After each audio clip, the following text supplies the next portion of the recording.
예수님 없는 예배, 하나님 없는 예배는 예배가 아니잖아요. 여러분, 우리도 사람을 겉모습만 보고 판단하면 안 됩니다. 또한 내 기준을 가지고 다른 사람을 정죄해서도 안 되는 거죠. 그 있는 모습 그대로 우리가 받아들일 수 있어야 됩니다. 절대로 사람을 겉으로 판단하지 마십시오. 이런 사람이든 저런 사람이든 나하고 맞던 안 맞던 간에 그런 사람을 다 포용을 하는 거죠. 그러다가 예수님을 영접하게 되는 겁니다. 사람을 더럽게 하는 것은 무엇일까요? 한 글자로 죄입니다.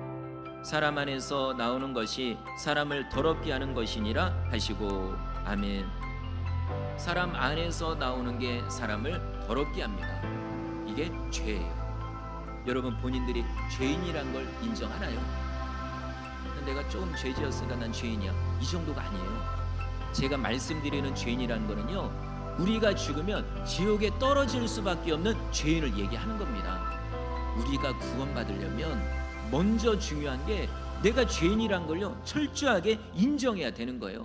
철저하게 회개해야 됩니다. 어떤 때는요, 죄 때문에 진짜 가슴을 치며 눈물을 흘리며 회개하고, 어떤 경우는 성령의 역사니까 이 죄를 견디지를 못하는 거예요. 예수님이 뭐라고 말씀했냐면, 물과 성령으로 거듭나지 않으면 하나님을 볼 수도 없고 천국에 들어갈 수도 없다. 그럼 여러분, 거듭나셨나요? 진짜 죄에 대해서 회개한 적이 있고 진짜 여러분 예수님을 믿나요? 그게 있어야 천국에 가는 겁니다. 교회를 형식적으로 오래 다닌다고 해서 천국 가는 게 아니라 내가 죄인이란 걸 철저하게 깨닫고 회개하고 그리고 예수님을 믿어야 천국에 가는 거죠. 만약에 그런 회개가 없다면 천국에 들어갈 수가 없는 겁니다. 내가 죄인임을 깨달았다면 이젠 예수님을 믿어야 됩니다. 여러분, 우리 죄의 문제를 해결할 수 있는 방법 오직 예수님밖에 없습니다. 근데 내가 죄인이란 것도 모르고 예수님이 구원자라는 것도 인정이 안 되면 구원 받지를 못한 겁니다. 그냥 나를 위해 죽으신 예수님을 믿기만 하면 우리는 구원받을 수 있는 겁니다. 여러분, 이런 놀라운 소식이 어딨나요?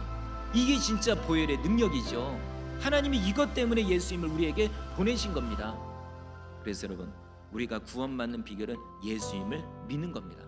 그러면 이미 예수님을 믿은 사람은 어떻게 살아야 될까요? 이제 그냥 마음대로 죄 지어도 될까요? 여러분, 죄를 지으면 회개해야 됩니다. 옛날 예수님 믿었다고 끝나는 게 아니라 정말 우리는 날마다 죄를 지으면 회개하고 진짜 예수님을 바라보고 거룩한 심령으로 살아야 된다는 거죠. 진짜 성령 받으면 거룩한 영이요 딱 나의 중심에 자리 잡고 있습니다. 이게 진짜 거듭난 사람의 삶입니다. 자, 오늘 말씀을 생각하며 정말로 날마다 성령을 의지하는 여러분 되시기를 주의 이름으로 축원합니다.